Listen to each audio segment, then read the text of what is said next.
Mengejutkan, berita terbaru hari ini. Gunakan fasilitas negara untuk pertemuan petinggi parpol koalisi. Jokowi dinilai tidak punya hati. Diajak kunker ke Kaltim, Jokowi sedang singkirkan Luhut dan meminang Prabowo atau meminta. Bergabungnya PAN dinilai terkait program ambisius pemerintah, amandemen, sampai soal ibu kota. Jokowi dinilai tak punya etika gunakan fasilitas negara untuk pertemuan petinggi parpol koalisi.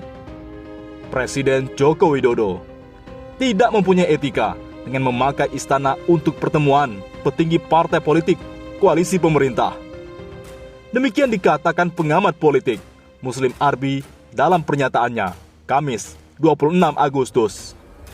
Harusnya istana negara digunakan untuk kepentingan bangsa dan negara. Kalau Jokowi tidak punya rumah di Jakarta, bisa memakai gedung DPP PDIP untuk menggelar pertemuan petinggi parpol koalisi, ungkapnya.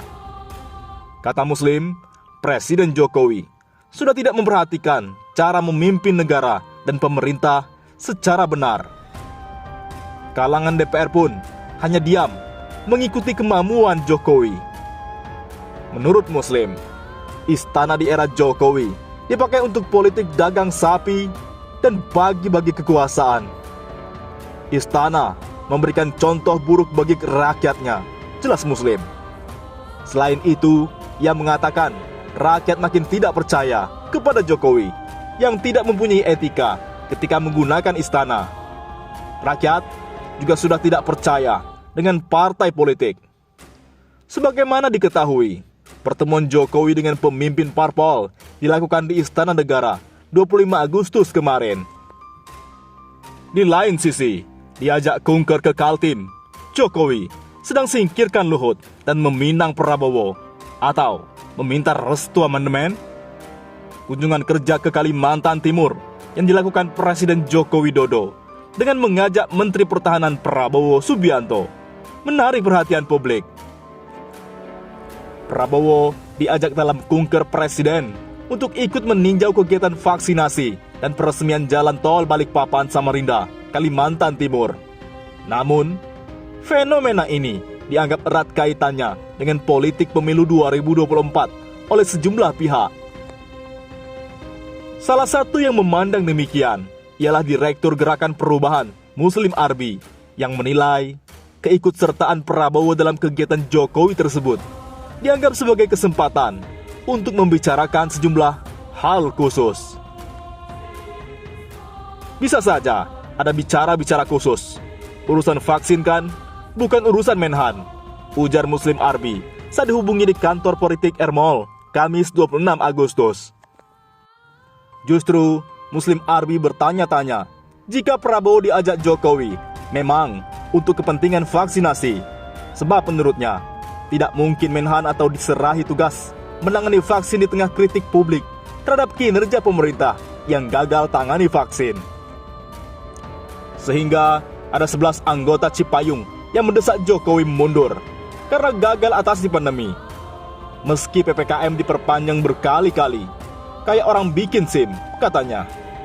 Selain itu, Muslim memandang kebersamaan Jokowi dan Prabowo dalam kunker ke wilayah pembangunan ibu kota baru itu juga bisa membicarakan soal Pilpres 2024, di mana ada potensi Jokowi memang berpasangan dengan Prabowo Subianto, seperti yang diusulkan M. Kodari beberapa saat lalu. Atau Jokowi mau lobi Prabowo agar Gerindra dukung amandemen Undang-Undang Dasar 1945, agar Jokowi ditambah 3 tahun sampai 2027. Atau Jokowi mau singkirkan Luhut Binsar Panjaitan, LBP, dan Timang Bowo.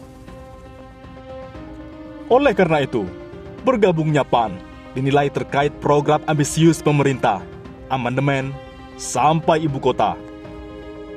Peneliti Formapi Lusius menduga bergabungnya Partai Amanat Nasional dalam partai koalisi pemerintah tidak terlepas dari jumlah rencana program pemerintah. Diketahui, guna meloloskan sejumlah rencana dan program itu dibutuhkan sokongan para parpol di legislatif. Maka bergabungnya PAN ini saya kira sangat terkait dengan program ambisius pemerintah yang ingin segera dieksekusi. Ada agenda ibu kota baru. Agenda seperti amandemen Undang-Undang Dasar pun semakin terbuka dengan kekuatan dominan koalisi yang bahkan tak mampu disiangi oleh oposisi plus DPD, kata Lusius. Lusius mengatakan, selama ini sudah banyak isu lain yang kerap ditentang publik.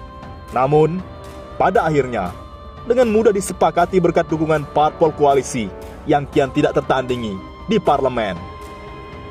Jokowi dan koalisinya membutuhkan kesolidan dan parlemen untuk memuluskan kebijakan ambisiusnya.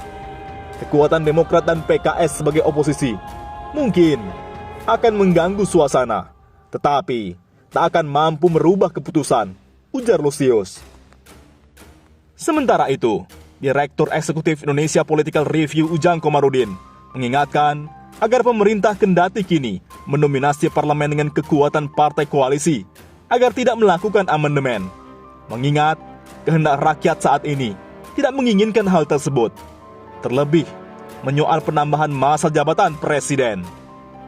Soal amandemen konstitusi, jika mereka lakukan kepada pasal penambahan masa jabatan presiden, itu sudah keterlaluan dan itu akan berhadapan dengan rakyat, kata Ujang. Di lain sisi, Partai Demokrat protes. Rakyat berhak tahu jika Jokowi dan elit parpol koalisi bahas amandemen Undang-Undang Dasar 45 di istana.